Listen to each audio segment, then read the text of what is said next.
पूर्णमदः पूर्णमिदं पूर्णात् पूर्णमुदच्यते पूर्णस्य पूर्णमादाय पूर्णमेवावशिष्यते।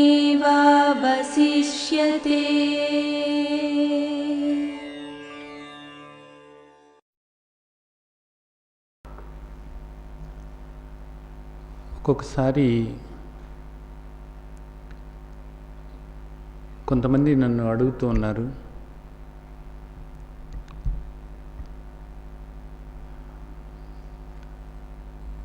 శ్రీమద్ భగవద్గీతలో మన తండ్రి చెప్పినట్లుగా ధర్మబద్ధంగా ప్రవర్తిస్తూ ఉన్నప్పుడు మేము ఎన్నో సమస్యలు ఎదుర్కోవాల్సి వస్తుంది, ఎన్నో బాధలు పడుతూ ఉన్నాము,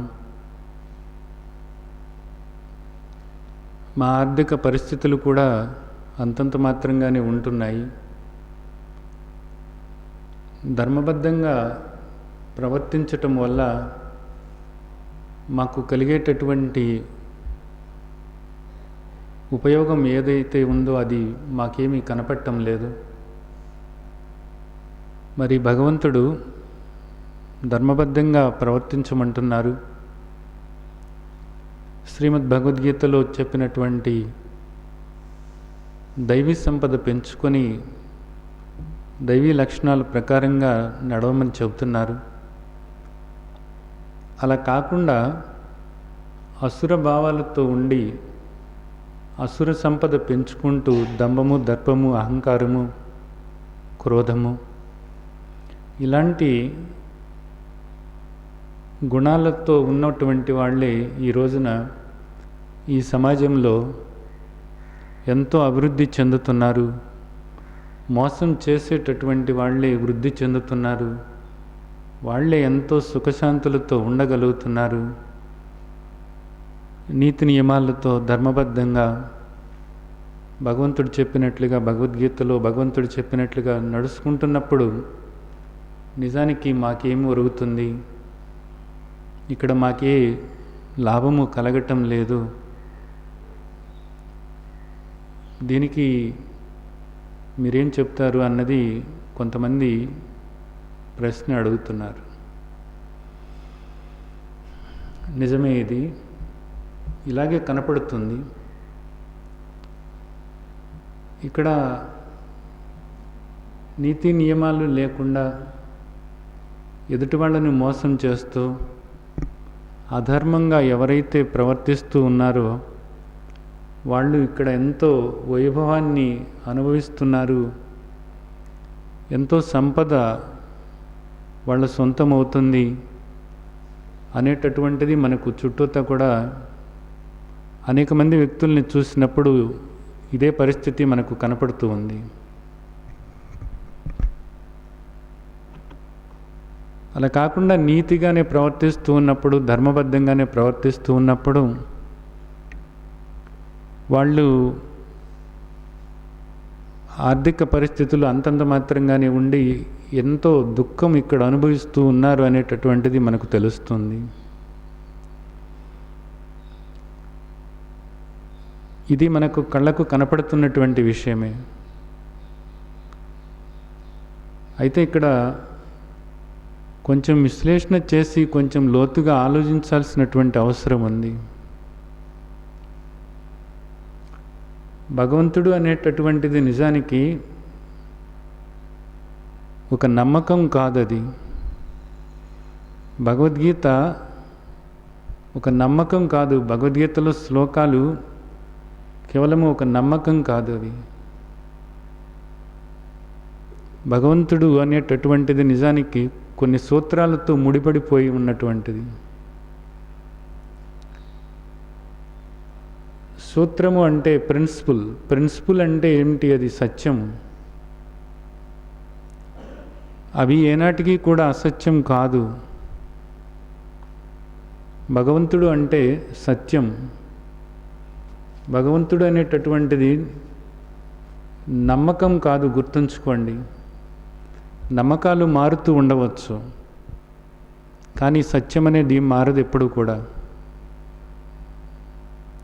భగవంతుడు అనేటటువంటిది ఆ పదం చుట్టూత ఇప్పటివరకు మీరు రకరకాలైనటువంటి అభిప్రాయాలు ఏర్పరచుకొని, రకరకాలైనటువంటి నమ్మకాలు, రకరకాలైనటువంటి సిద్ధాంతాలను మీరు ఏర్పరచుకున్నారు. మీరు ఏర్పరచుకుని మీ అభిప్రాయాల ప్రకారంగా మీ భగవంతుడిని మీరు ఆరాధిస్తూ ఉండటం వల్ల భగవంతుడు అంటే యథార్థంగా ఏమిటి అనేటటువంటిది కూడా తెలియనటువంటి పరిస్థితిలో ఉండటం జరుగుతుంది. బాగా గుర్తుంచుకోండి, భగవంతుడు ఒక నమ్మకం కాదు. భగవంతుడు నిజానికి కొన్ని సిద్ధాంతాలతో ముడిపడి ఉన్నటువంటిది. అది సత్యం. భగవంతుడు సత్యం. అది భగవంతుడు సత్యం అంటే భగవద్గీతే భగవంతుడు, భగవంతుడే భగవద్గీత అని నేను చెప్తున్నాను మీకు. ఎందుకనంటే శ్రీమద్ భగవద్గీతలోనే మనకు మన తండ్రి చెప్తున్నారు, విద్యానాం ఆధ్యాత్మ విద్యా అహం అని. ఆధ్యాత్మ విద్య అంటే బ్రహ్మ విద్య అంటే శ్రీమద్ భగవద్గీత నేనే అని చెబుతున్నారు ఆయన. అంటే శ్రీమద్ భగవద్గీతలో ఉన్నటువంటి జ్ఞానం ఏదైతే ఉందో ఆ జ్ఞానము భగవంతుని యొక్క స్వరూపమే అనేటటువంటిది మనకు చెప్తున్నారు. భగవద్గీతలో ఉన్నటువంటి జ్ఞానం, భగవద్గీతలో ఉన్నటువంటి ప్రిన్సిపల్స్, సూత్రాలు ఏవైతే ఉన్నాయో ఆ సూత్రాలు నా స్వరూపమే అని ఆయన చెప్తున్నారు. అంటే భగవద్గీతలో ఉన్నటువంటి సూత్రాలు ఏవైతే ఉన్నాయో ఆ సూత్రాలు అవి సత్యం. నిజానికి అవి ఎప్పుడు కూడా మారవు. ఇవి కాలం మారుతున్నప్పటికీ, తరాలు మారుతున్నప్పటికీ కూడా దానిలో ఉన్నటువంటి సూత్రాలు ఎప్పుడూ కూడా మారవు. గుర్తుంచుకోండి. నిప్పు కాలుతుంది అనేది మనకు తెలుసు. నిప్పు కాలుతుంది అనేటటువంటిది నా నమ్మకము అని మీరు ఎప్పుడు అనరు. ఎందుకని అనరు? నిప్పు కాలటం అనేటటువంటిది మీకు అనుభవం అయింది కాబట్టి. అది సత్యం.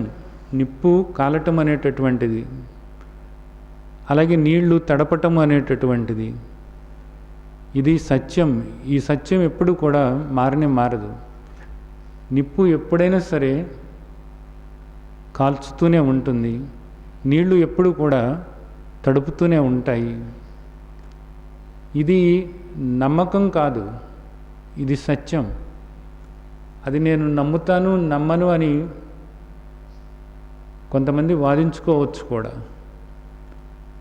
నిప్పు కాలుస్తుంది అని నాకు నమ్మకము అని ఒక వ్యక్తి చెప్తూ ఉండవచ్చు. ఇంకొక వ్యక్తి నాకు ఆ నమ్మకం లేదు, నిప్పు కాలుస్తుంది అనే నమ్మకం నాకు లేదు అని చెప్తూ ఉండవచ్చు. వాళ్ళ నమ్మకాలతో సంబంధం లేకుండా, వాళ్ళ అభిప్రాయాలతో సంబంధం లేకుండా నిప్పు ఎప్పుడు కూడా కాలుస్తుంది, నీరు ఎప్పుడు కూడా తడుపుతుంది, అంతే. అలాగే ఇక్కడ శ్రీమద్ భగవద్గీతలో ఉన్నటువంటి సూత్రాలు ఏవైతే ఉన్నాయో ఈ సూత్రాలు నమ్మకం కాదు. మీరు నమ్మవచ్చు, నమ్మకపోవచ్చు, అది మీ ఇష్టం. కానీ ఇది సత్యం. నిప్పు ఎప్పుడు కూడా కాలుస్తుంది అన్నది ఎంత సత్యమో, నీరు ఎప్పుడు కూడా తడుపుతుంది అనేటటువంటిది ఎంత సత్యమో, పైకి వేసినటువంటి వస్తువు ఈ భూమి మీద పడుతుంది అనేటటువంటిది ఎంత సత్యమో, శ్రీమద్ భగవద్గీతలో ఉన్నటువంటి సూత్రాలు ఏవైతే ఉన్నాయో ఆ సూత్రాలు సత్యం. ఇది ముమ్మాటికి సత్యం. అయితే ఇక్కడ అర్థం చేసుకోవాల్సినటువంటి విషయం ఒకటి ఉంది. నీళ్లు తడుపుతాయి అన్నది మీకు తెలుసు. నీళ్లు తడుపుతాయి అన్నప్పుడు అక్కడ ఒక గ్లాస్ లాంటిది ఏదైనా అడ్డంగా ఉన్నప్పుడు అవతల వస్తువు పెట్టి ఇటు నుంచి నీళ్లు కొట్టినప్పుడు ఆ వస్తువుని ఆ నీళ్లు తడపలేవు. అగ్ని కాలుస్తుంది అన్నప్పుడు అగ్నికి దూరంగా ఒక వస్తువుని పెట్టినప్పుడు ఆ అగ్ని ఆ వస్తువుని కాల్చలేదు. అలాగే ఒక వస్తువుని పైకి ఇస్తున్నప్పుడు ఆ వస్తువు భూమి మీద పడుతుంది అనేటటువంటిది సత్యం, అది సూత్రం. అది కానీ ఈ వస్తువు ఇనప వస్తువు అయినప్పుడు పైన ఒక అయస్కాంతం పెట్టి ఉంచినప్పుడు ఈ వస్తువుని పైకి ఇస్తున్నప్పుడు ఈ వస్తువు వెళ్ళి అయస్కాంతాన్ని ఆకర్షించి, అయస్కాంతం ఈ వస్తువుని ఆకర్షించి దీన్ని పట్టి ఉంచుతుంది కాబట్టి దీని నేల మీద పడదు ఈ వస్తువు. సత్యం సత్యమే, ఎప్పుడూ కూడా సత్యమే. పైకి ఇస్తున్న వస్తువు భూమి మీద పడటం అనేది సత్యమే, నీళ్లు తడపటము సత్యమే, నిప్పు కాల్చటము కూడా ఎప్పుడూ కూడా ముమ్మాటికి సత్యమే. అయినప్పటికీ కూడా ఇలాంటి పరిస్థితుల్లో ఆ అనుభవం అన్నది కలగటం లేదు. ఇక్కడ కూడా శ్రీమద్ భగవద్గీతలో మనకు చెప్పినటువంటి సూత్రాలు ఏవైతే ఉన్నాయో ఈ సూత్రాలు ఎప్పటికీ కూడా సత్యమే. వీటిని ఆచరణలోకి తీసుకున్నప్పుడు ఎత్ర యోగేశ్వర కృష్ణో ఎత్ర పార్థో ధనుర్ధర తత్ర శ్రీ విజయోభూతి ధ్రువ నీతిర్మతిర్మమ, ఇవన్నీ కూడా నీకు వస్తాయి అనేటటువంటిది మనకు శ్రీమద్ భగవద్గీతలో చిట్ట చివరి శ్లోకంలో చెబుతున్నారు. కానీ ఈ రోజున ఈ అనుభవం అన్నది కలగటం లేదు. శ్రీమద్ భగవద్గీతలో చెప్పిన సూత్రాల ప్రకారంగా మనం నడుస్తూ ఉన్నప్పుడు ఇంకా దుఃఖమే కలుగుతుంది, మా పరిస్థితుల్లో మార్పు రావటం లేదు అనేటటువంటి వాళ్ళు కొంతమంది ఉన్నారు. కొంతమంది బాగానే ఉంది అని చెప్పేవాళ్ళు ఉన్నారు, అనేక పరిస్థితుల్లో మార్పు వస్తుంది అని చెప్పేవాళ్ళు ఉన్నారు. అయితే ఇంకా కొంతమందిలో ఆ మార్పు రావటం లేదు అనే వాళ్ళు కూడా ఉన్నారు. ఎందుకు రావటం లేదు? పైకి ఇస్తున్నటువంటి వస్తువు కింద పడి తీరాలి, ఇది సత్యము, ఇది మనకు తెలుసు. కానీ పైకి ఇస్తున్నటువంటి వస్తువు కింద పడలేదు అంటే దాని అర్థం ఏమిటి? పైన ఈ వస్తువుని ఆకర్షించేటటువంటి అయస్కాంతం ఒకటి ఉన్నది అన్నమాట. అలాగే ఇక్కడ శ్రీమద్ భగవద్గీతలోని సూత్రాలు ఏవైతే ఉన్నాయో ఈ సూత్రాలను మీరు ఆచరిస్తున్నప్పుడు శ్రీమద్ భగవద్గీతలో చెప్పినట్లుగా మీరు ఇక్కడ సుఖశాంతులతో ఉండటమే కాకుండా సమృద్ధికరంగా మంగళకరంగా ఉంటారు అనేటటువంటిది మనకు ఇక్కడ చెబుతున్నారు. కానీ ఏది అడ్డు వస్తుంది నిజానికి? ఎందుకు అలాంటి అనుభవాన్ని పొందలేకపోతున్నారు అన్నది ఇక్కడ ఆలోచించాల్సినటువంటి విషయం ఏంటంటే, పాత అభిప్రాయాలు ఏవైతే ఉన్నాయో వాటిని వదులుకోవటానికి చాలామంది సిద్ధంగా లేరు. భగవాన్ ఉవాచ, భగవంతుడు స్వయంగా చెప్తున్నారు, నువ్వు దేహం కాదు, నువ్వు ఆత్మస్వరూపానివి అనేటటువంటిది. నేను దేహం కాదు, నేను ఆత్మస్వరూపాన్ని అనేటటువంటిది ఇది నమ్మకం కాదు, ఇది నిజానికి. నువ్వు నమ్మవచ్చు, నమ్మకపోవచ్చు. నువ్వు నమ్మినా నమ్మకపోయినా నువ్వు ఆత్మస్వరూపానివి అంతే. నమ్మకపోతే ఇక్కడ దుఃఖం అనుభవిస్తూ ఉంటావు అంతే. నమ్మి ఆ విధంగా దానికి తగిన మార్పు నువ్వు చేసుకోగలిగితే భగవద్గీతలో ఏదైతే చెప్తున్నారో అవన్నీ కూడా నీ సొంతం అవుతాయి. ఇక్కడ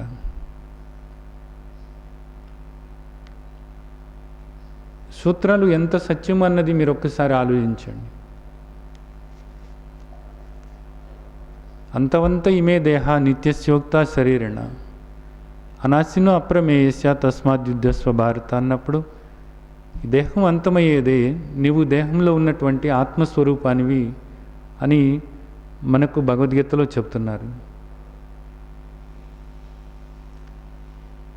ఇది నేను నమ్ముతాను, నేను నమ్మను అనేటటువంటి చర్చ మీరు చేసుకోవచ్చు. మీరు నమ్మినా నమ్మకపోయినా, మీరు ఆస్తికులైనా నాస్తికులైనా మీ అభిప్రాయాలతో ఏ సంబంధము లేదు. మీ అభిప్రాయాలతో ఏ సంబంధము లేదు. మీరు ఆత్మస్వరూపమే అంతే. మీరు దేహం కాదు, మీరు ఆత్మస్వరూపమే అంతే. కానీ మీకు అనుభవానికి రావటం లేదు. ఇక్కడ ఎందుకు అనుభవానికి రావటం లేదు? మీరు ఆత్మస్వరూపంగా ఉండటానికి ఏవైతే అడ్డుపడుతున్నాయో వాటిని పోగొట్టుకుని ఆత్మస్వరూపంగా ఉండటానికి మీరు ఇక్కడ ప్రయత్నం చేయటం లేదంతే. పైకి విసిరినటువంటి ఈ వస్తువు క్రింద పడాలి, ఇది సత్యం. కానీ కింద పడటం లేదు. ఎందుకు పడటం లేదు? పైన ఒక అయస్కాంతం ఉంది కాబట్టి. పైన ఒక అయస్కాంతం ఉంది కాబట్టి. ఇక్కడ కూడా మీరు ఆత్మస్వరూపం అనేటటువంటిది మీకు అనుభవంగా లేదు. ఇక్కడ ఎందుకు లేదు? మీ అభిప్రాయాలు, మీ ఆలోచనలు, మీ విధానాలు, మీరు ప్రవర్తించేటటువంటి తీరు, ఇవన్నీ కూడా దీనికి ఈ సూత్రం అనుభవానికి రావటానికి అడ్డుకుంటూ ఉన్నాయి. ఈ వస్తువు కింద పడుతుంది అనేది సత్యం. ఈ సూత్రానికి అడ్డుపడుతున్నది అక్కడ ఏమిటి? అయస్కాంతం. అలాగే ఇక్కడ ఈ సూత్రం అనుభవంగా మారటానికి మీ అభిప్రాయాలు, మీ ఆలోచనలు, మీ తీర్థనలు, మీ ప్రవర్తన, ఇవన్నీ కూడా మీకు అడ్డుపడుతూ ఉన్నాయి అంతే. అలాగే ఇక్కడ మన తండ్రి మనకు శ్రీమద్ భగవద్గీతలో చెప్తున్నారు ఏమని? మాత్రా స్పర్శాస్తు కౌంతేయ శీతోష్ణ సుఖ దుఃఖద ఆగమ అపాయిను అనిత్య తాం స్థితిక్షస్వ భారత. ఇక్కడ నీకు కనిపించేటటువంటివి ఇవన్నీ కూడా వచ్చిపోయేటటువంటివే. నీ మనస్సులోని ఆలోచనలు కూడా వచ్చిపోయేటటువంటివే. నీవు వాటిని గమనిస్తూ ఉండు అనేది చెబుతున్నారు. ఈ సూత్రాన్ని నువ్వు నమ్మినా నమ్మకపోయినా నీకు విశ్వాసం ఉంది అను లేదు అని అంతే. నాకు భగవద్గీత మీద విశ్వాసం ఉంది అంటారు, కొంతమంది లేదు అంటారు. నీకు విశ్వాసం ఉన్నా సరే లేకపోయినా సరే ఇక్కడ ప్రతిదీ కూడా మారేదే. మారకుండా శాశ్వతమైనటువంటిది ఇక్కడ ఏదీ లేదు, గుర్తుంచుకో. ప్రతిదీ కూడా మారుతూ ఉంది. ఈ దేహంతో సహా ప్రతిదీ మారుతూ ఉంది, మరణిస్తూ ఉంది. ఇక్కడ ఎందుకు చెబుతున్నారు? మారేటటువంటి దాన్ని మారకుండా ఉండాలి అని నువ్వు కోరుకుంటున్నావు. మరణించేటటువంటి దాన్ని మరణించకుండా ఉండాలి అని నువ్వు కోరుకుంటున్నావు. దానివల్ల నీకేమవుతుంది? దుఃఖం కలుగుతుంది, బాధ కలుగుతుంది, భయం వేస్తుంది, ఆందోళన కలుగుతుంది, అశాంతి కలుగుతుంది, అసహనం కలుగుతుంది, అసంతృప్తి కలుగుతుంది. నీ జీవితం అంతా కూడా ఇలాగే ఉంది. ఎందుకని ఇలా ఉంది? సత్యమేదో తెలుసుకోలేదు కాబట్టి. ఏది సత్యం? మాత్రా స్పర్శాస్తు కౌంతేయ శీతోష్ణ సుఖ దుఃఖద ఆగమ అపాయిను అనిత్య అనేటటువంటిది సత్యం. ఇది సత్యం, ఇది ప్రిన్సిపల్, ఇది సూత్రం. ఈ సూత్రాన్ని నీవు అనుభవానికి తెచ్చుకోవటం లేదు, ఆచరణలోకి తీసుకోవటం లేదు. ఆచరణలోకి తీసుకోకుండా ఏం చేస్తున్నావు? నీ ఆలోచనల ప్రకారంగానే నడుచుకుంటూ వెళుతున్నావు. ఏమిటి నీ ఆలోచన? నువ్వు ఎలా ఉండాలి అని అనుకుంటున్నావో అది అలాగే ఉండాలి అంతే. కానీ అది అలా ఉండదు, అది మారుతుంది. మారటం అనేటటువంటిది అక్కడ సహజం. అది మారటం అనేటటువంటిది అక్కడ సహజమై ఉంది. కానీ నువ్వు ఒప్పుకోవటం లేదు. దీనివల్ల నీకు దుఃఖం కలుగుతుంది. అలాగే కర్మఫలము అనేటటువంటిది నీకే సంబంధము లేదు అనేటటువంటిది భగవద్గీతలో చెప్తున్నారు. ఇది సత్యం, ఇది సత్యం. కానీ నువ్వు దీన్ని ఒప్పుకోవు. ఏమంటావు? కర్మఫలం అనేది నా చేతిలోనే ఉండాలి అంటావు, నా ప్రకారంగా రావాలి అంటావు, నేను అనుకున్నది జరగాలి అంటావు. నువ్వు అనుకున్నది జరగదు, నువ్వు అనుకున్నంత రాదు. దానికన్నా ఎక్కువ రావచ్చు, తక్కువ రావచ్చు, ఒక్కొక్కసారి అసలు అలా జరగకపోవచ్చు. దానివల్ల ఏమవుతుంది? ఇక్కడ నువ్వు దుఃఖాన్ని అనుభవిస్తూ ఉన్నావు అన్నమాట. ఇక్కడ నీవు ఎంతో దుఃఖాన్ని అనుభవిస్తూ ఉన్నావు. ఈ దుఃఖం నుండి నేను బయటపడాలి అంటావు. ఈ దుఃఖం నుండి నువ్వు బయటపడాలి అనుకున్నప్పుడు సత్యమేదో నీకు తెలవాలి. ఏది సత్యం? కర్మజం బుద్ధియుక్త హి ఫలం త్యక్త్వా మనీషిన జన్మబంధ వినిర్ముక్త పదం గచ్చంతనామయం. అది సత్యం. కర్మణ్యేవాధికారస్తే మా ఫలేషు కదాచన మా కర్మఫల హేతుర్భు మాతే సంగోస్త్వ కర్మణి. ఇది సత్యం. భగవద్గీత నేను నమ్ముతాను, నమ్మను. నువ్వు నమ్మితే ఎవరికి కావాలి, నమ్మకపోతే ఎవరికి కావాలి? సత్యం అనేది సత్యమే, అంతే. సత్యం అనేది సత్యమే, అంతే. పైకి విసినటువంటి వస్తువు కింద పడుతుంది, అంతే. ఇక్కడ సూర్యుడు తూర్పున ఉదయిస్తాడు, పడమర అస్తమిస్తాడు అనేటటువంటిది నీకు ఏ విధంగా అనుభవం అవుతుందో శ్రీమద్ భగవద్గీతలో ఉన్నటువంటి ఈ సూత్రాలు ఇవన్నీ కూడా అనుభవం అవుతాయి, అంతే. ప్రతిదీ కూడా నీకు అనుభవం అవుతుంది, అంతే. అనుభవానికి తెచ్చుకున్నట్లయితే, ఆచరించి నువ్వు అనుభవానికి తెచ్చుకున్నట్లయితే నీవిక్కడ సుఖంగా, శాంతిగా, సంతోషంగా ఉంటావు. ఏ విధంగా అనుభవానికి తెచ్చుకోవాలి? ఆచరించి. ఆలోచనలు భగవద్గీత ప్రకారంగా మార్చుకోవాలి, మాటలు భగవద్గీత ప్రకారంగా మార్చుకోవాలి, చేతలు భగవద్గీత ప్రకారంగా మార్చుకోవాలి, నీ అభిప్రాయాలు భగవద్గీత ప్రకారంగా మార్చుకోవాలి, నీ అలవాట్లు భగవద్గీత ప్రకారంగా మార్చుకోవాలి, మీ ఆచారాలు భగవద్గీత ప్రకారంగా మార్చుకోవాలి, సూత్రాల ప్రకారంగా మార్చుకోవాలి.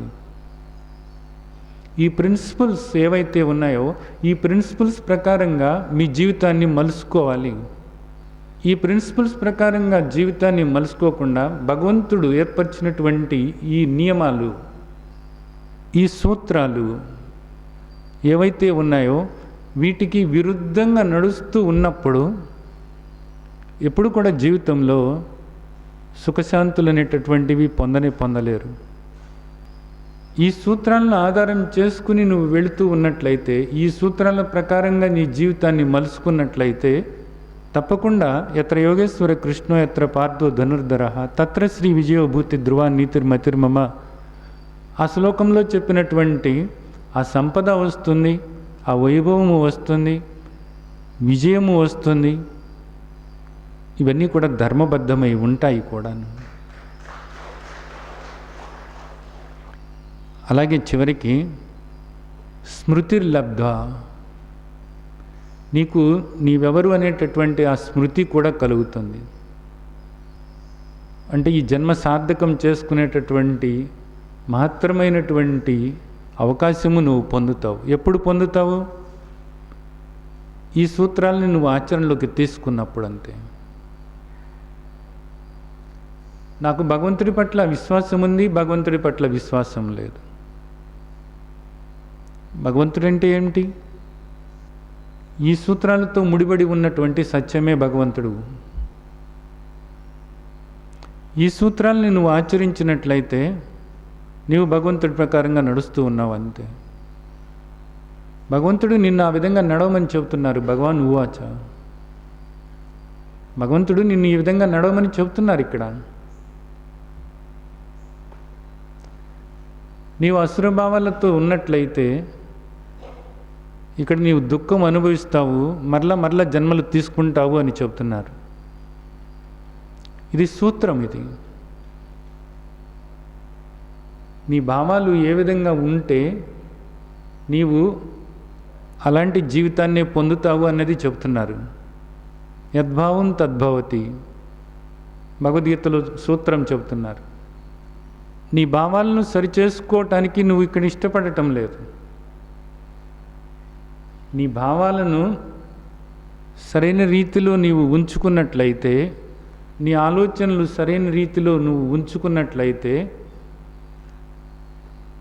నీ జీవితం ఇక్కడ సుఖంగా, శాంతిగా ఉంటుంది అనేది మనకు శ్రీమద్ భగవద్గీతలో చెబుతున్నారు. ఇది సూత్రం. ఇది ఈ సూత్రాన్ని నువ్వు ఆచరణలోకి తీసుకోవటానికి నువ్వు ఇష్టపడవు.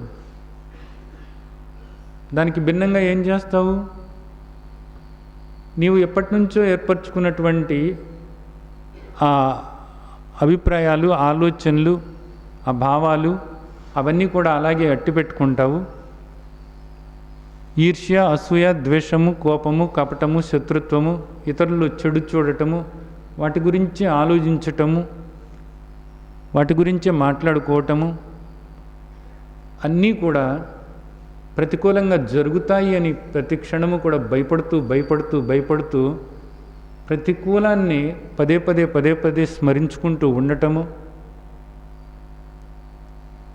వాటితోనే ఉండటం వల్ల నీవు యథార్థమైనటువంటి సంపద పొందలేవు, వైభవాన్ని పొందలేవు, విజయాన్ని పొందలేవు. అలాగే ఇక్కడ నీ జీవితం యథార్థమైనటువంటి సుఖశాంతులను కూడా పొందటానికి వీలు లేదు అన్నది నీకు అర్థమవుతుంది ఇక్కడ. ఎందుకని ఆ సూత్రాన్ని నువ్వు ఆచరణలోకి పెట్టుకోవటం లేదు. ఇక్కడ నువ్వు ఆచరించినా ఆచరించకపోయినా మాత్రం సూత్రం అలాగే ఉంటుంది. అది దానిలో ఏ మార్పు ఉండదు. నువ్వు నమ్మినా నమ్మకపోయినా యద్భావం తద్భవతి అనేటటువంటి సూత్రం అలాగే ఉంటుంది. అది అలాగే నడుస్తూ ఉంటుంది అంతే. కాలాలు మారవచ్చు, యుగాలు మారవచ్చు, తరాలు మారవచ్చు, ఏది మారుతున్నప్పటికీ కూడా ఈ సూత్రాలు అనేటటువంటివి మారవు. గుర్తుంచుకో. నేను రాక్షస భావాలతో ఉంటాను. దమ్మము, దర్పము, అహంకారము, కామము, క్రోధము వీటితోనే ఉంటాను, వీటితోనే ప్రవర్తిస్తూ ఉంటాను, గుర్తింపు కోరుతూనే ఉంటాను, అహంకారంతోనే ప్రవర్తిస్తూ ఉంటాను, పోగేసుకుంటూనే ఉంటాను, ఇక్కడ కనపడేది శాశ్వతం అనుకుంటూనే ఉంటాను. ఇలాగే నువ్వు ప్రవర్తిస్తూ ఉన్నప్పుడు ఇక్కడ నీవు ఎప్పుడు కూడా సుఖశాంతులను పొందలేవు. నీవు ఎప్పుడు కూడా ఇక్కడ దుఃఖాన్ని అనుభవిస్తూనే ఉంటావు. అలాగే ఇకపై కూడా నీకు ఇలాంటి జన్మలే వస్తాయి, కొన్ని వేల జన్మలు వస్తాయి అనేటటువంటిది ఇక్కడ చెబుతున్నారు. ఇది నువ్వు నమ్మినా నమ్మకపోయినా ఇది ఇలాగే జరుగుతుంది అంతే. ఈరోజు శాస్త్రవేత్తలు కూడా నిరూపణ చేస్తున్నారు ఈ విషయాన్ని. మీ ఆలోచనలు, మీ చేతలు ఏ విధంగా ఉంటే మీ జీవితం అలాగే ఉంటుంది అనేటటువంటి దానికి భిన్నంగా దైవీ సంపద పెంచుకొని దైవీ లక్షణాలను పెంపొందించుకున్నప్పుడు ఇక్కడ నీవు యథార్థంగా సుఖంగా శాంతిగా ఉంటావు. అలాగే నిన్ను నీవు తెలుసుకోగలుగుతావు. ఏమిటి నిన్ను నీవు తెలుసుకోవటం అంటే నీవు ఆత్మస్వరూపానివి అనేటటువంటి అనుభవాన్ని కూడా పొందగలుగుతావు. ఆత్మస్వరూపానివి అనేటటువంటి అనుభవం నీకు కలగకపోవటానికి కారణం ఏమిటి? ఈ అసుర సంపద.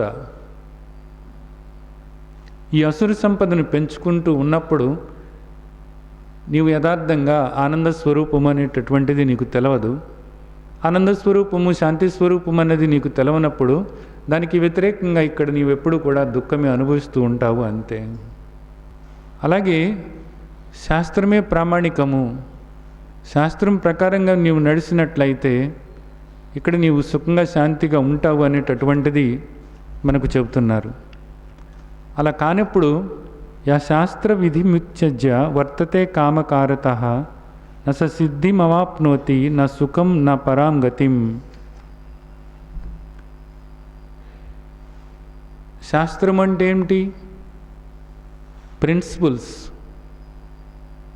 సూత్రాలు, సత్యం, ఇవన్నీ కూడా సత్యం. ఇది ఈ సత్యాన్ని వదిలిపెట్టి, ఈ సూత్రాలను వదిలిపెట్టి నీ ఇష్ట ప్రకారంగా నువ్వు నడుచుకుంటూ వెళ్ళినప్పుడు ఇక్కడ నీవు ఏది పొందలేవు. అలాగే ఆ పరమగతిని కూడా నువ్వు పొందలేవు. ఇక్కడ ఎప్పుడు కూడా నువ్వు సుఖశాంతులను అనుభవించలేవు అనేటటువంటిది మనకు చెబుతున్నారు. ఇది సూత్రం. ఇది ఈ సూత్రాన్ని ఆచరించినప్పుడు ఇది అనుభవం అవుతూ ఉంటుంది ప్రతి ఒక్కరికి కూడా. ఏది అనుభవం అవుతుంది? దుఃఖం అనేటటువంటిది. ఇప్పుడు ఇందాక మనం మాట్లాడుకున్నాం ఏమని? ధర్మబద్ధంగా నడుస్తూ ఉన్నప్పుడు మాకు ఇక్కడ దుఃఖమే ఎదురవుతుంది అనేటటువంటిది. ఇక్కడ మేము ఆ వైభవాన్ని పొందలేకపోతున్నాము, ఆ సంపద పొందలేకపోతున్నాము, ధర్మబద్ధంగానే నడుస్తున్నాం కానీ అని చెబుతున్నారు. దానికి కారణం ఉంది. నువ్వు ఏ సూత్రాన్ని ఆచరిస్తున్నావో ఆ సూత్రం తాలూకు అనుభవాన్ని నువ్వు పొందుతావు. గుర్తుంచుకోవాలి. ఇందాక మనం చెప్పుకున్నాం కొన్ని సూత్రాలు. నిప్పు కాలుస్తుంది, నీరు తడుపుతుంది, ఒక వస్తువుని పైకి విసిరినప్పుడు ఆ వస్తువు కింద పడుతుంది అన్నది. ఈ మూడు రకాలైనటువంటి సూత్రాలు.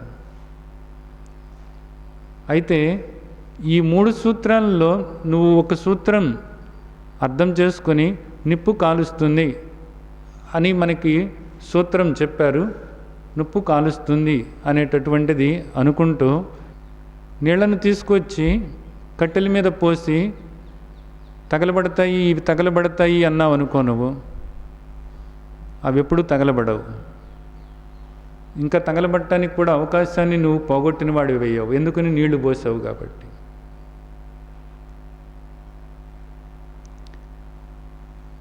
ఏ సూత్రానికి ఆ సూత్రమే అవగాహన చేసుకొని వీటన్నిటినీ మించినటువంటి సూత్రం నీవు ఆత్మస్వరూపానివి అనేటటువంటిది నమ్మకం కాదు. నమ్మటము నమ్మకపోవటం అనేది కానే కాదు, అసలు ఉండటం. అలా ఉండటం, ఆ సూత్రానికి అనుగుణంగా ఉండటం. ఆ సూత్రానికి అనుగుణంగా నువ్వు ఉన్నప్పుడు ఈ మిగిలిన సూత్రాలన్నీ కూడా ఆ దృష్టితో ఆచరణలోకి తీసుకుంటూ ఉన్నప్పుడు అప్పుడు నీకు భగవద్గీతలో ఏదైతే చెప్పారో అవన్నీ కూడా నీ సొంతం అవుతాయి. అంతే, తప్పకుండా అవి తీరతాయి. అంతే. దీన్ని అవగాహన చేసుకోవాలి అనుకున్నప్పుడు మొత్తం మీరు ఖాళీ అవ్వాలి. అంతకుముందు మీకున్నటువంటి అభిప్రాయాలు ఏవైతే ఉన్నాయో, ఆలోచనలు ఏవైతే ఉన్నాయో, దేవుడికి సంబంధంగా మీకున్న అభిప్రాయాలు, ఆలోచనలు, వీటన్నిటినీ కూడా పూర్తిగా ఖాళీ చేసుకొని శాస్త్రం అంటే సత్యం, ఈ శాస్త్రం ప్రకారంగా నీ ప్రతి ఆలోచన, ప్రతి మాట, ప్రతి చేత, ప్రతి కదలిక కూడా దాని ప్రకారంగా మలుసుకుంటూ ఉన్నట్లయితే తప్పకుండా నీవు శ్రీమద్ భగవద్గీతలో ఏదైతే చెప్పారో వాటన్నిటినీ కూడా తప్పకుండా నువ్వు పొందగలుగుతావు. గీతామహత్యం చూసినట్లయితే చెప్తున్నారు, ఏమని చెప్తున్నారు? గీతాశ్రయోహం తిష్టామి గీతామే చోత్తమం గృహం గీతా జ్ఞానం ఉపాశ్రిత్య 3 లోకాన్ పాలయామ్యహం. ఇది బాగా అర్థం చేసుకోవాల్సినటువంటి విషయం. గీతా జ్ఞానం ఉపాశ్రిత్య 3 లోకాన్ పాలయామ్యహం. ఈ ప్రిన్సిపల్స్ ప్రకారంగా, ఈ నియమాల ప్రకారంగా నేను ఈ ముల్లోకాలను కూడా పాలిస్తున్నాను. ఈ ప్రిన్సిపల్స్ ఎప్పుడు కూడా మారేటటువంటివి కాదు, ఇవి సత్యము. నువ్వు నమ్మినా నమ్మకపోయినా ఇవి సత్యము, అంతే. భగవంతుడు ఉన్నాడు అని నమ్ము, నమ్మకపో, నీ ఇష్టం. భగవంతుడు ఉన్నాడు అని నమ్ము, భగవంతుడు లేడు అని నమ్ము. భగవంతుడు అనే మాటతో కూడా నీకు సంబంధం లేదు. లేకుండా నువ్వు ఈ ప్రిన్సిపల్స్ ఏవైతే ఉన్నాయో, ఈ సూత్రాలు ఏవైతే ఉన్నాయో, ఈ సూత్రాలను నువ్వు ఆచరణలోకి తీసుకున్నట్లయితే నీకు తప్పకుండా నిజానికి భగవద్గీతలో ఏదైతే ఉందో అవన్నీ కూడా నీవు పొందుతావు. ఎందుకంటే అగ్ని ఎందుకు కాలుస్తుంది అనేది నీకు తెలవకపోవచ్చు. అగ్నికి సంబంధమైనటువంటి జ్ఞానం నీకు లేకపోవచ్చు. నీళ్లు ఎందుకు తడుపుతాయి అనేటటువంటిది నీకు తెలవకపోవచ్చు. భౌతిక శాస్త్రవేత్తలను అడిగితే వాళ్ళు చెప్తారు. నీళ్లు అనేటటువంటిది ఏమిటి, దాని ఫార్ములా ఏమిటి అనేటటువంటిది నీకు తెలవకపోవచ్చు. దాని గురించి ఏ జ్ఞానము కూడా నీకు లేకపోవచ్చు.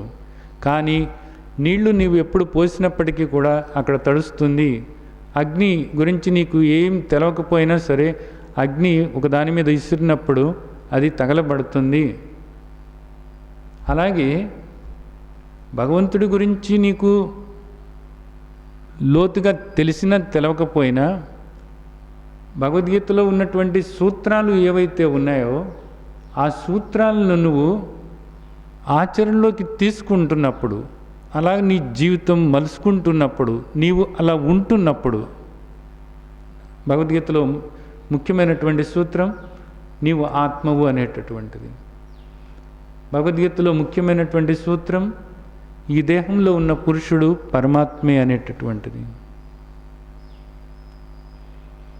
అలా నువ్వు ఉంటున్నప్పుడు దానికి సంబంధంగా నీ ఆలోచనలు, దానికి సంబంధంగా నీ మాటలు చేతలు అలాగా మలుసుకుంటూ ఉన్నప్పుడు తప్పకుండా నువ్వు ఇక్కడ సుఖంగా శాంతిగా సంతోషంగా ఉండగలుగుతావు. ప్రతిసారి కూడా ఉండగలుగుతావు. దానిలో ఏ సందేహము కూడా లేనేలేదు.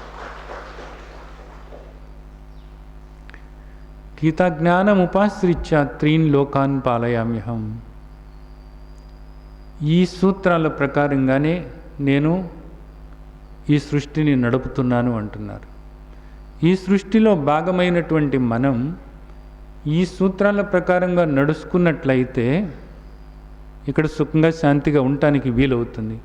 ఈ సూత్రాలను నమ్ముతాము, నమ్మము, నాకు కుదురుతుంది, కుదరటం లేదు, ఈ చర్చలు అనవసరమైన చర్చలు. ఇవన్నీ కూడా ఇక్కడ పనికిమాలినటువంటి విషయాలంతే. ఇవి ఎప్పుడూ మారినటువంటివి అంతే. ఇవి ఎప్పుడు కూడా స్థిరమైనటువంటివి అంతే. త్రైగుణ్య విషయ వేద నిస్త్రైగుణ్యో భవ అర్జున.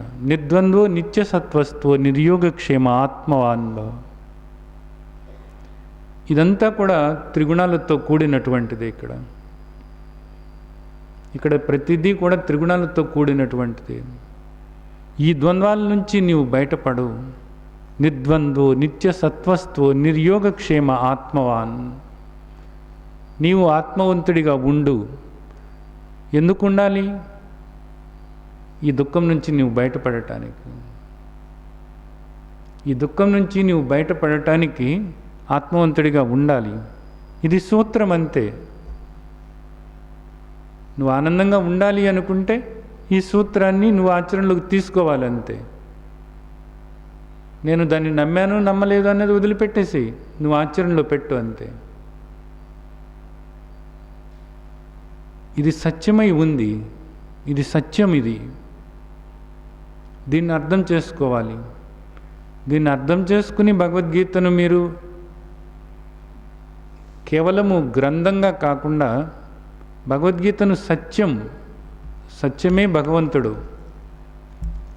సత్యమే ఈ సూత్రాలు. ఇది జ్ఞానం. జ్ఞానం అంటే ప్రిన్సిపుల్స్, జ్ఞానం అంటే సత్యము, జ్ఞానం అంటే భగవంతుడు.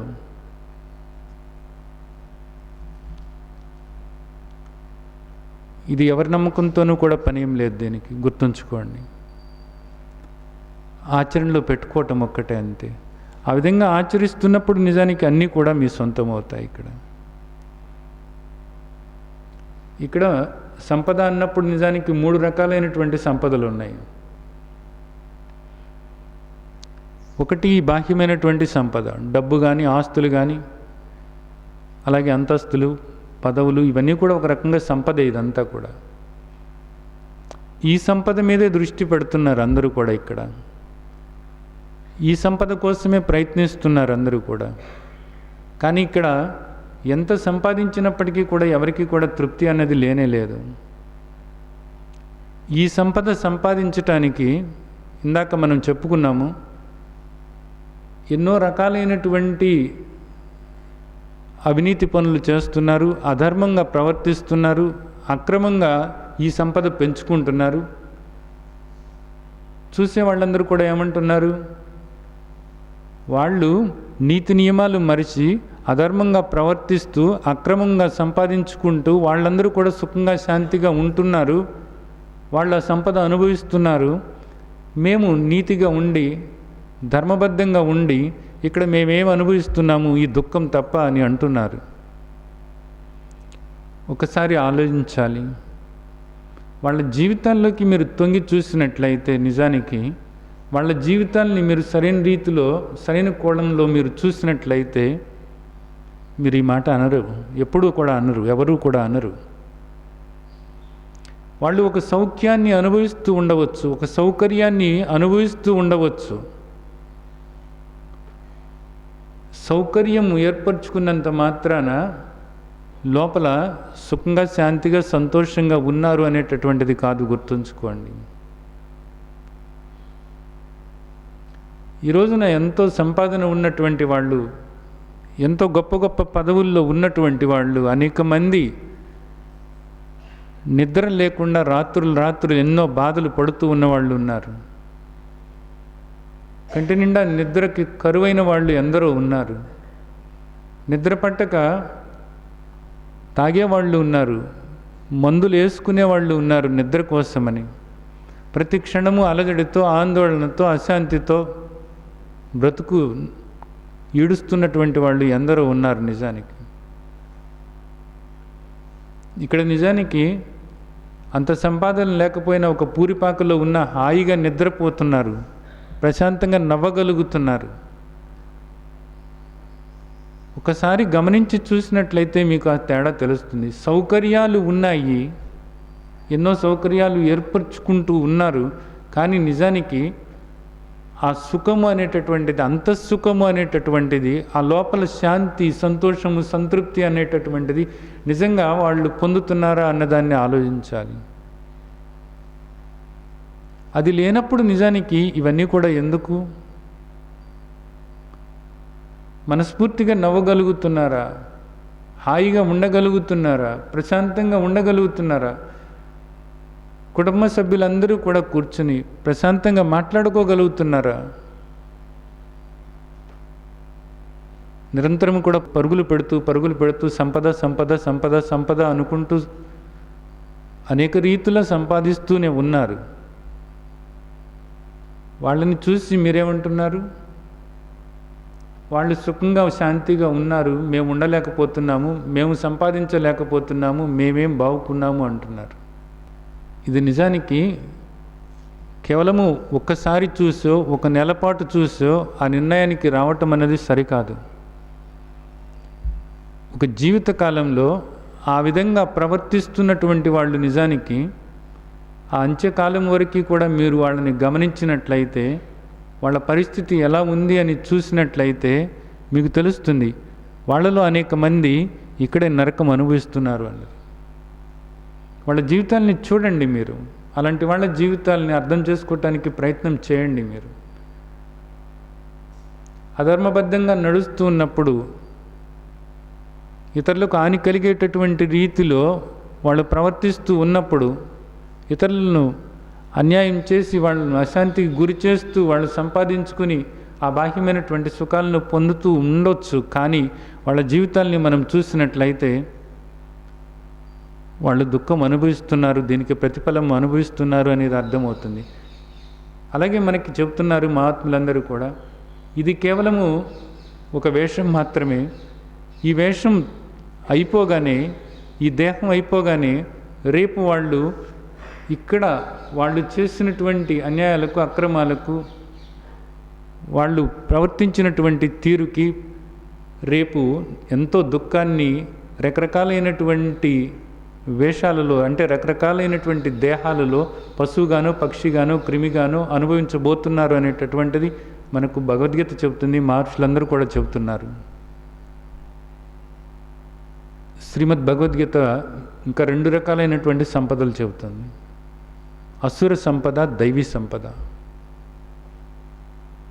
ఇక్కడ ఒకటి గుర్తుంచుకోవాల్సినటువంటి విషయం ఏంటంటే, భగవద్గీతలో ఉన్నటువంటి కొన్ని సూత్రాలు ఆచరణలో పెట్టుకున్నట్లయితే వాళ్ళు బాహ్యమైనటువంటి సంపద పెంచుకోవచ్చు కూడా. బాహ్యమైనటువంటి సంపద పెంచుకోవచ్చు కూడాను. సూత్రమే. భగవద్గీతలో ఒక దృష్టితో ఉండమని చెప్తున్నప్పుడు, ఆ దృష్టితో ఉంటూ ఉన్నప్పుడు, అలాంటి ఆలోచనలతోనే ఉంటూ ఉన్నప్పుడు, అలాంటి పనులు చేస్తూ ఉన్నప్పుడు వాళ్ళు ధర్మంగా ఉన్నారా, అధర్మంగా ఉన్నారా అనేటటువంటి దాంతో సంబంధం లేకుండా వాళ్ళు బాహ్యమైనటువంటి సంపద పెంచుకోవచ్చు. అంత మాత్రాన వాళ్ళు సుఖంగా శాంతిగా ఉంటారు అనేటటువంటిది కాదు, గుర్తుంచుకోండి. ఎందుకంటే ప్రిన్సిపల్ అనేటటువంటిది ఎప్పుడూ ఒకటే, అది సత్యం. కాబట్టి వాళ్ళు అధర్మంగా ఉన్నప్పటికీ కూడా వాళ్ళు సంపాదించుకోవచ్చు, బాహ్యమైనటువంటి సుఖాలను పొందవచ్చు. ధర్మంగా లేరు వీళ్ళు, అందుకని వీళ్ళు సంపాదించలేరు అనేటటువంటిది కాదు అక్కడ సూత్రం. ఏ భావాలతో వాళ్ళు ఉంటున్నారో, దేని గురించి ఆలోచిస్తున్నారో, యద్భావం తద్భవతి, వాళ్లకు అక్కడ జీవితంలో అవన్నీ కూడా సమకూరుతూనే ఉంటాయి. ఎందుకంటే అదొక సూత్రం. అయితే ఇక్కడ మనకు పెద్దలు అనేక రకాలైనటువంటి కథలు చెప్పారు. భస్మాసురుడి గురించి చెప్పారు, అలాగే హిరణ్యకశిపుడి గురించి చెప్పారు, రావణాసురుడి గురించి చెప్పారు, కుంభకర్ణుడి గురించి చెప్పారు. ఇవన్నీ కూడా మనకు ఏ విషయాన్ని తెలియజేస్తున్నాయి అంటే, వాళ్ళందరూ కూడా నిజానికి ఎన్నో విధాలుగా గొప్పవాళ్ళుగా ఉన్నారు. కానీ వాళ్ళందరూ కూడా ఏ భావాలతో ఉన్నారు, ఏ సంపదతో ఉన్నారు? అసుర సంపదతో ఉన్నారు. అసుర సంపదతో ఉన్నటువంటి వీళ్ళందరూ కూడా నిజానికి దుఃఖమే అనుభవించారు, చివరికి పతనమయ్యారు అనేటటువంటిది మనకు ఆ కథలన్నిటి ద్వారా మనకు మహాత్ములు తెలియజేశారు. వాటన్నిటి ద్వారా కూడా చివరికి ఏమవుతుంది అంటే, వాళ్ళు ఈ బాహ్యమైనటువంటి సంపదలో ఎంతో మంచి స్థితివంతులై ఉన్నారు. బాహ్యమైనటువంటి సంపదలో ఎంతో స్థితివంతులై ఉన్నారు. కానీ అక్కడ బాహ్యమైనటువంటి సంపదతో పాటు లోపల దైవీ సంపద అన్నది లేదు. ఏ సంపద ఉంది? అసుర సంపద ఉంది. ఈ అసుర సంపద వల్ల వాళ్ళు పతనమయ్యారు అనేటటువంటిది మనకు మహర్షులందరూ కూడా చెప్తున్నటువంటి విషయమే. బాహ్యమైనటువంటి సంపద పెంచుకోవటానికి కావాల్సినటువంటి ప్రిన్సిపల్స్, సూత్రాలు ఏవైతే ఉన్నాయో ఆ సూత్రాలను ఆచరించి నీవు దైవీ సంపదతో ఉన్న, అసుర సంపద ఉన్న, ఏ విధంగా ఉన్నప్పటికీ కూడా నీవు బాహ్యమైనటువంటి సంపద పెంచుకోవచ్చు. కానీ అసుర సంపద ఉన్నప్పుడు, అసుర భావాలతో నువ్వు ఉన్నప్పుడు ఈ బాహ్యమైనటువంటి సంపద నీకు సుఖశాంతులనివ్వదు, నీవు పతనం అవటానికే కారణమవుతుంది. నీ బాహ్యమైనటువంటి సంపద వైభవంగా మారాలి అని అనుకున్నప్పుడు, నీకు యథార్థమైనటువంటి సుఖశాంతులను ఇవ్వాలనుకున్నప్పుడు, నీకు బాహ్యమైనటువంటి సంపదతో పాటు కావలసినటువంటిది లోపల దైవీ సంపద కావాలి. దైవీ సంపద పొందటానికి నువ్వు ఏ విధంగా ప్రవర్తించాలో, ఏ ఆలోచనలు చేయాలో, ఎలా మాట్లాడాలో మనకు శ్రీమద్ భగవద్గీతలో చెప్పినటువంటి సూత్రాలను ఆచరణలోకి తీసుకుని ఆ సంపద అలా పెంచుకుంటూ, అలాగే శ్రీమద్ భగవద్గీతలో మనకు చెప్పినటువంటి బాహ్యమైనటువంటి సంపద మనం పొందటానికి ఏ దృష్టి ఏర్పరచుకోవాలో, ఏ భావనతో ఉండాలో ఆ భావాలు ఏర్పరచుకుని ఆ సూత్రాన్ని ఆచరణలోకి తీసుకున్నట్లయితే అక్కడ బాహ్యమైన సంపదకు ఏ సూత్రాన్ని అనుసరించాలో, అలాగే ఇక్కడ లోపల సంపద, దైవీ సంపద పెంచుకోవటానికి ఏ దృష్టి ఏర్పరచుకోవాలో ఈ రెంటినీ కూడా ఏర్పరచుకున్నట్లయితే ఆ వ్యక్తి ఎప్పుడు కూడా ఇక్కడ సుఖంగా శాంతిగా ఉంటాడు, అలాగే రేపు ఆ పరమ గతిని పొందుతాడు అనేటటువంటిది మనకు భగవద్గీతలో చెప్తున్నటువంటి విషయం. ఈ రెండు కూడా ఉండాలి, గుర్తుంచుకోండి. లేనప్పుడు ఈ బాహ్యమైనటువంటి సంపద ఎప్పుడు కూడా అది తాత్కాలికమైనటువంటిదే అవుతుంది. మీకు మరొక మారు చెబుతున్నాను, భగవద్గీతలో ఉన్నటువంటి సూత్రాలు అవి సత్యం, నమ్మకంతో పని లేదు, గుర్తుంచుకోండి. భగవంతుడు నమ్ముతున్నాము, నమ్మటం లేదు అనేటటువంటి చర్చకు అతీతమైనటువంటి సత్యం, గుర్తుంచుకోండి. భగవంతుడు సత్యం, గుర్తుంచుకోండి. అది ఏ కాలంతోనూ కూడా సంబంధం లేనటువంటిది, ఏ రూపంతోనూ కూడా సంబంధం లేనటువంటిది, చివరికి ఏ మతంతోనూ కూడా సంబంధం లేనటువంటిది, ఏ మతంతోనూ ఏ ప్రాంతంతోనూ కూడా సంబంధం లేనటువంటిది. అది కేవలము హిందువుల సొత్తు కాదు, గుర్తుంచుకోండి.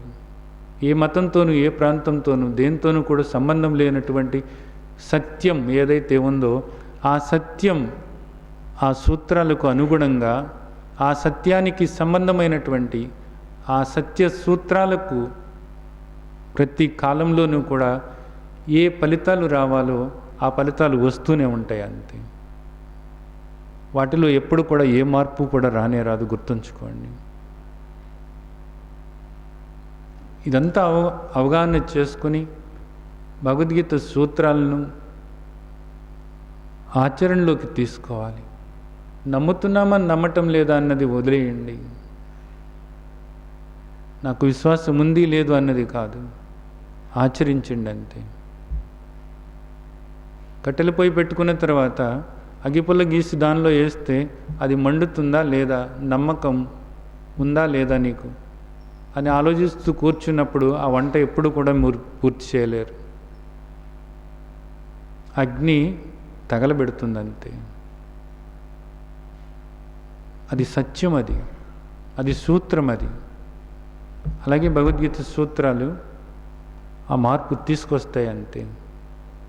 అక్కడ వైభవం ఉంటుంది, సంపద ఉంటుంది, విజయం ఉంటుంది.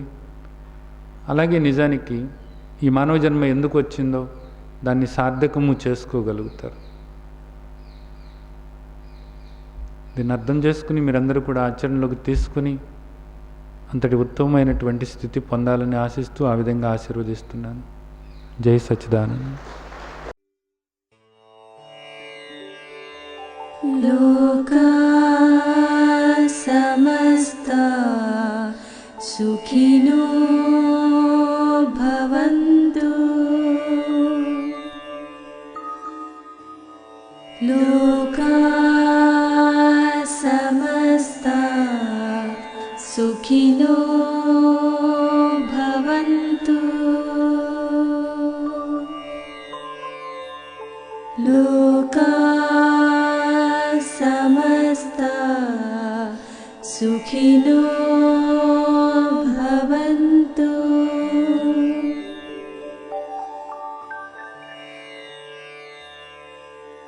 ఓ